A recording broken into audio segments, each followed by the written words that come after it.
जो है वो पहले मंदिर था, इसके प्रमाण मिल रहे हैं। क्योंकि अभी उसके नीचे का जो हिस्सा है कई तल्लों में है। तो ये कितने तल्लों में? 7 तल्ले हैं उसके। केवल कितने तल्ले दिखता है? 2 तल्ले दिखते हैं। बीच में सब में ताला बंद है। अगर वो खोला जाएगा तो वहाँ पर आपको शिवलिंग मिलेगा। बताना चाहता हूँ कि 1977 में मैंने प्रयास की ताजमहल की बेस में जाने के लिए, और उस समय ताला लगी हुई थी। मैंने ताला खुलवाने के लिए कहा सरकार से, और उस समय ह्यूमन रिसोर्स डेवलपमेंट की जिम्मेदारी थी, आजकल कल्चर की है। और वो मिनिस्टर थोड़ा घबरा गया, तो उसने मोरारजी से कहा, तो मोरारजी ने मुझसे पूछा कि तुम्हें इसमें क्या दिलचस्पी है, तुम तो अर्थशास्त्री हो। मैंने कहा मैं तो पार्लियामेंट का मेंबर हूँ, तो इसीलिए मुझे पता होना चाहिए उसमें क्या है। तो उन्होंने कहा नहीं, मैं नहीं परमिशन दूंगा, थोड़ी दिन के बाद पूछना। बट थोड़ी दिन के बाद सरकार ही चले गई थी। अब पहली बार मुझे मौका मिली है जो अपनी सरकार आई है। हिस्ट्री से पता चलता है कि इस्लाम तलवार के जोर पे फैला कि नहीं, लेकिन ये मुझसे पूछ रहे क्या ये हकीकत नहीं है कि 3000 से ज्यादा मंदिरें गिराई गई थी और मस्जिद बनाए गए और बहुत से लोगों का कत्ल किया गया। ये बिल्कुल गलत है, अफवाह है। ये मैं कह सकता हूं कि कुछ मंदिरें शायद गिराई गई होंगी, इससे मैंने कहा तो एक भी मंदिर नहीं गिराई गई। हो सकता है कि कुछ मुसलमान अपने आप को जो मुसलमान कहते हैं उनने आके कुछ मंदिरों को गिराया होगा और मस्जिद बनाया होगा, हो सकता है। लेकिन ये कहना कि 3000 से 6000 मंदिर गिराए गए, ये बिल्कुल अफवाह है, बिल्कुल गलत है, बेबुनियाद है, बिल्कुल बेबुनियाद है। कुछ मुसलमान राजाओं ने गलत काम किए होंगे, उससे आप इस्लाम को दोषी नहीं ठहरा सकते। अगर हिटलर ने 60 लाख यहूदी को जिंदा जलाया तो मैं कह सकता हूं कि क्रिश्चियनिटी खराब है? बिल्कुल बेबुनियाद है। वो हिटलर ने किया, बाइबल में तो ही लिखा है जलाना चाहिए। इसी तरीके से ये खाली अफवाह है। कुछ मंदिरों को शायद गिराया गया होगा, मैं ये नहीं कहता कि नहीं गिराया गया, लेकिन उसको छोटी चीज को लेके उछाला जाता है मीडिया में और किताबें लिखी जाती है। आप देखो टीपू सुल्तान के खिलाफ आ गए। आज भी आप जाएंगे मैसूर के अंदर, उसके आजू बाजू आप देखेंगे तो टीपू सुल्तान के जो आंगन के अंदर है उसके अंदर मंदिर है। अगर आप ये कहते सच है कि 3000 से 6000 मंदिर को गिराया गया था, तो आप कैसा जिंदा बचे? आप कह रहे थे कि 1000 लोगों को कत्ल किया गया, आप कैसे जिंदा बचे? आप जिंदा बचे ये शहादत दे रहा है कि मुसलमान तलवार के जोर पे नहीं फैला। अगर ये सच होता था, आपने कहा हजारों लोग का कत्ल किया, कुछ लोग का शायद कत्ल किया। देखो, हर मजहब में there are black sheeps in every community. कुछ लोग हर मजहब में खराब निकलते हैं, वो मजहब की गलती नहीं, वो मजहब के मानने वाले की। क्रिश्चियन में आपको कुछ खराब लोग मिलेंगे, मुसलमान में मिलेंगे, हिंदू में मिलेंगे। अभी आप देखेंगे हिंदुस्तान के मुसलमान, कुछ लोग ड्रग में डील करते, ड्रग में धंधा करते। ड्रग तो हराम है इस्लाम में, करते तो उनको दोष देना चाहिए, इस्लाम को नहीं। इसी तरीके से आप जो कह रहे 1000 लोगों का कत्ल किया, ये बिल्कुल बेबुनियाद चीज है। कुछ लोग का शायद किया होगा, और ये ही सबूत है। मैंने मेरी तकरीर में कहा कि 80% से ज्यादा गैर मुस्लिम हिंदुस्तान में है। ये शहादत दे रहे हैं कि इस्लाम तलवार के जोर पे नहीं फैला। आप लोग को क्यों छोड़ा उन लोग ने? आप उनके रिश्तेदार तो नहीं थे ना, आपको क्यों छोड़ा? 800 मिलियन 80 करोड़ गैर मुस्लिम को छोड़ा क्यों? उनने क्यों छोड़ा?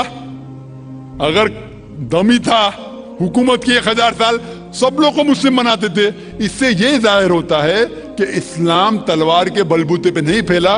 कई लोग, कई गैर मुस्लिम इस्लाम से मुतासिर होके उन्होंने इस्लाम कबूल किया। तो यह कहना बिल्कुल गलत है। आपका दूसरा सवाल कि हमें क्या करना चाहिए? ये अलग लॉ नहीं होना चाहिए, सब एक ही कॉमन सिविल कोड होना चाहिए, और सब मजहब की अच्छी चीजें लेके कॉमन सिविल कोड करना चाहिए। मैं आपके बिल्कुल साथ हूं। बाकी मुसलमान शायद आपके खिलाफ होंगे, मैं आपके साथ हूं। क्यों मैं साथ हूं आपके? पहला चीज, हम मुसलमान अगर दिगर मजहब के बारे में जानेंगे, कभी कॉमन सिविल कोड की बात आती, सबसे ज्यादा नारा मुसलमान गलत है। ये मुमकिन ही नहीं है, क्योंकि हिंदुस्तान में हिंदू मजहब के कितने फिरके हैं, ये मुमकिन ही नहीं है। मुसलमान तो सिर्फ 20% या 80% या 75% जो हिंदू लोग हैं उसमें ही मुमकिन नहीं है। ये कॉमन सिविल कोड हिंदू लोग ही इसको फॉलो नहीं कर सकते। हिंदू मजहब में कितने मुख्तलिफ ग्रोह है, एक कहता है कि बेटी को जाना चाहिए, एक कहता है बेटे को जाना जायदाद, एक कहता है कि जितनी खेती है वो नहीं जा सकती बेटी को, दूसरा ग्रोह कहता है, कितने मुख्तलिफ ग्रोह है, हजारों। ये मुमकिन ही नहीं है पास होना, मुमकिन ही नहीं। मैं कहता हूं ये अफसोस की बात है कि हम मुसलमान जानते ही नहीं, हमको आवाज करने की जरूरत ही नहीं है। ये खाली हमें छेड़ रहे हैं, क्या कर रहे, छेड़ रहे हैं और हम उकसा जाते। Point number 1। पॉइंट नंबर 2, मान लो आप लोग कबूल करते हैं कि कॉमन सिविल कोड होना चाहिए। आपने क्या कहा कि सारे धर्मों के अच्छी बात को लेना चाहिए, बिल्कुल सही। मेरा पहला सवाल, आप इस्लाम में एक चीज बताओ जो इंसानियत के खिलाफ है, तो हम निकाल देंगे उसको।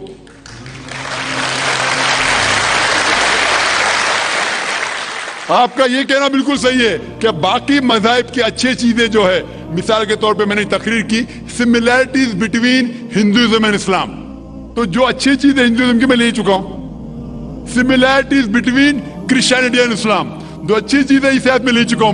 मैं ये पूछना चाहता आपसे, एक चीज जो इस्लाम में खराबी है वो तो बताओ मुझे, तो उसको निकालेंगे ना। लेकिन मंच के ऊपर जब डिबेट होएगा इंशाल्लाह मैं आऊंगा इंशाल्लाह। हाँ, मंच पे जब डिबेट होएगा कि हम क्या करेंगे, हर मज़हब की अच्छी चीज होंगी। तो मैं ये चाहता हूं कि इस्लाम की तरफ से उस मंच पे, उस स्टेज पे इंशाअल्लाह मैं आऊंगा। ये चैलेंज है, कोई भी शख्स हिंदुस्तान में हो, मिनिस्टर हों दो, कोई भी स्वामी हों दो, कोई भी शंकराचार्य हों दो, इंशाअल्लाह मैं तालिब इल्म हूं इस्लाम और दीगर मज़हब का। मैं तस्लीम करता हूं कि डिबेट होना चाहिए, हक बात जो निकली, लेकिन उसके ऊपर अमल भी होना चाहिए। हक बात जो सबसे बेहतरीन है इंसानियत के लिए, उसके ऊपर अमल होना चाहिए। इसलिए जो आखिरी किताब जो अल्लाह सुब्हानहू व तआला नाजिल की कुरान शरीफ, वो इंसानियत के लिए सबसे बेहतरीन किताब है, उसके ऊपर अमल होना ही चाहिए।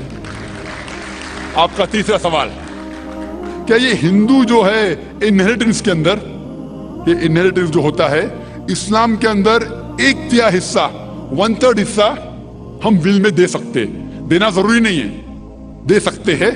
इस्लाम के जो विल के अंदर जो आता है इनहेरिटेंस, वो कुरान की आयत है सूरह निसा की सूरह नंबर 4 आयत नंबर 11, 12 और 176। उसमें कहा गया है कि जो भी आपकी जायदाद है, अल्लाह सुब्हानहू व तआला कह चुका है कि आपके बेटे को बेटियों से डबल मिलेगा। आगे लिखा गया है आपके वालिदैन को 1/6 मिलेगा। सिर्फ अगर बच्चे हैं तो वालिद वालदा को दोनों को 1/6, अगर बच्चे नहीं है तो वालदा का 1/3।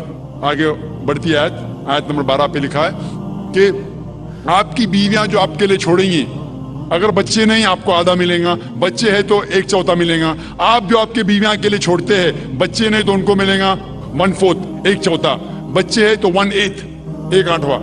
डिफिकल्ट है याद रखना, आप जाके रेफरेंस देख सकते हैं, सूरह निसा सूरह नंबर 4 आयत नंबर 11 से 12।